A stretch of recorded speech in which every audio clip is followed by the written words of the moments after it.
ஆலக்கரண்டி முட்டை குருமா செய்ய தேவையான பொருள் என்னென்னு பார்க்கலாம். தாளிக்கிறதுக்கு ஒரு நட்சத்திரப்பூ, 2 பட்டை, 2 பிரிஞ்சி இலை, கொஞ்சம் சோம்பு, 3 கிராம்பு, ஒரு தக்காளி பொடிசாக நறுக்கி வச்சுருக்கேன், 2 பெரிய வெங்காயம் நீல வாக்கில் நறுக்கி வச்சுருக்கேன், தேவையான அளவு மல்லித்தலை, ஒரு கொத்து கருவேப்பிலை, தேவையான அளவு எண்ணெய், 4 முட்டை எடுத்து வச்சுருக்கேன், ஒரு மூடி தேங்காய்ப்பு திருவி வச்சுருக்கேன், ஒரு 10 பூண்டு பல்லு உரித்து வச்சுருக்கேன், தேவையான அளவு இஞ்சி, தேவையான அளவு சோம்பு, தேவையான அளவு மிளகாத்தூள், தேவையான அளவு மிளகு ஜீரகம், தேவையான அளவு மஞ்சத்தூள், தேவையான அளவு கொத்தமல்லித்தூள், தேவையான அளவு உப்பு.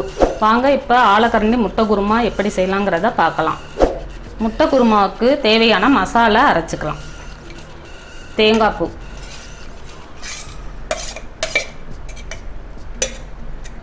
இஞ்சி,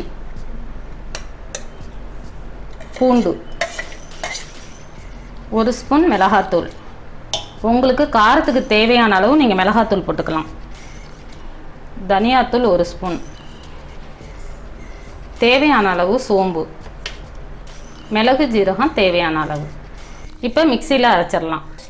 இந்த அளவுக்கு நைஸாக அரைச்சிக்கோங்க தண்ணி விட்டு.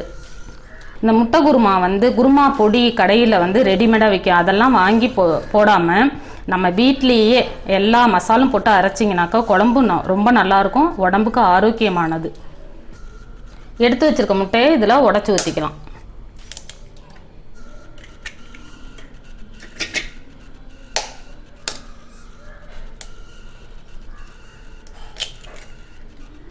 இதில் கொஞ்சமாக உப்பு சேர்த்துக்கோங்க, கொஞ்சமாக மஞ்சப்பொடி போட்டு எல்லாத்தையும் ஒன்றா மிக்ஸ் பண்ணிக்கலாம். இந்த முட்டைக்கு கொஞ்சமாகவே உப்பு போட்டுக்கோங்க, ஏன்னா குருமாவில் வேறு உப்பு போட போகிறோம், அதனால் கொஞ்சம் கம்மியாகவே உப்பு போட்டுக்கோங்க. இந்த அளவுக்கு கலக்கி வச்சுக்கலாம். இப்போ அடுப்பை பற்ற வச்சுக்கலாம். இது தாங்க ஆலக்கரண்டி. அது நம்ம நகர்ப்புறத்தில் சொல்லணுன்னா இது தாளிக்கிற கரண்டி, கிராமத்தில் சொல்லணுன்னாக்கா இதுக்கு பேர் ஆலக்கரண்டி. நல்லா கரண்டி காயிட்டுங்க. 1 ஸ்பூன் எண்ணெய் ஊற்றிக்கலாம். நாம் இப்போ கலக்கி வச்சுருந்த முட்டையை இதில் கொஞ்சம் கொஞ்சமாக ஊற்றி, கொஞ்சமாக இந்த அளவுக்கு ஊற்றிக்கணும், கொஞ்சமாக ஊற்றிக்கோங்க. இது மேலே கொஞ்சம் எண்ணெய் ஊற்றி இது நல்லா வெந்துடும். இந்த மாதிரி திருப்பி போட்டிங்கன்னா பணியாரம் மாதிரி வருங்க. இந்த மாதிரி உப்பி வருங்க, இப்படி பணியாரம் மாதிரி வருங்க.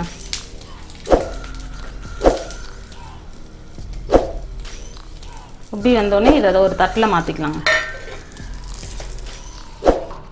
ஒரு இருப்பு சட்டியை அடுப்பில் வச்சு இப்போ முட்டை குருமாவை தாளித்து விட்டுறலாம். தேவையான அளவு எண்ணெய் ஊற்றிக்கலாம்.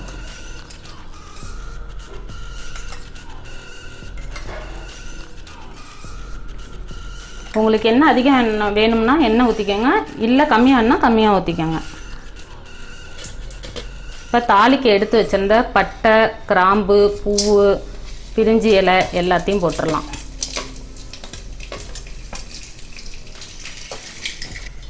இது பொரிஞ்சிருச்சு. இப்போ வெங்காயத்தை சேர்த்துடலாம்.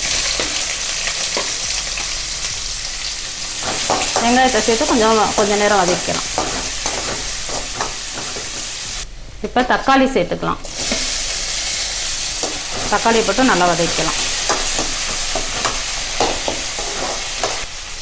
தக்காளி வதங்கிடுச்சு. கருவேப்பிலை போட்டுக்கலாம். அதுக்கப்புறம் கொத்தமல்லி தழை. இப்போ எல்லாத்தையும் போட்டு நல்லா குழவா வதக்கலாம். இப்போ அரைச்சி வச்ச மசாலாவை சேர்த்துக்கலாம். இதில்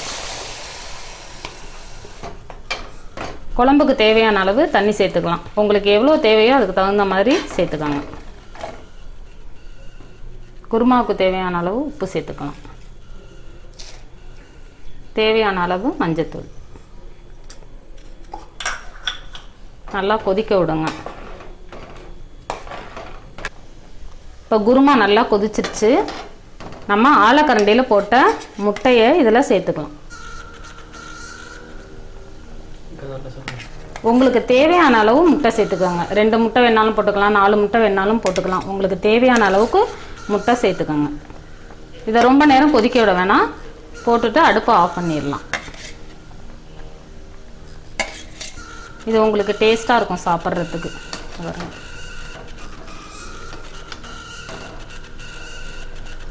இப்போ அடுப்பை ஆஃப் பண்ணிடலாம். ஆலக்கரண்டி முட்டை குருமா ரெடி ஆயிடுச்சு. இதை இன்னொரு பாத்திரத்தில் மாற்றிக்கலாம். ஆலக்கரண்டி முட்டை குருமா ரெடி ஆயிடுச்சு. இந்த மாதிரி ஆலக்கரண்டியில் போட்டு முட்டை இது மாதிரி செய்கிறதுனால உப்பு காரம் எல்லாமே இந்த முட்டையில் ஏறி ரொம்ப ருசியாக இருக்கும். நீங்களும் உங்கள் வீட்டில் செஞ்சு பாருங்கள். வீடியோ பார்த்த அனைவருக்கும் நன்றி.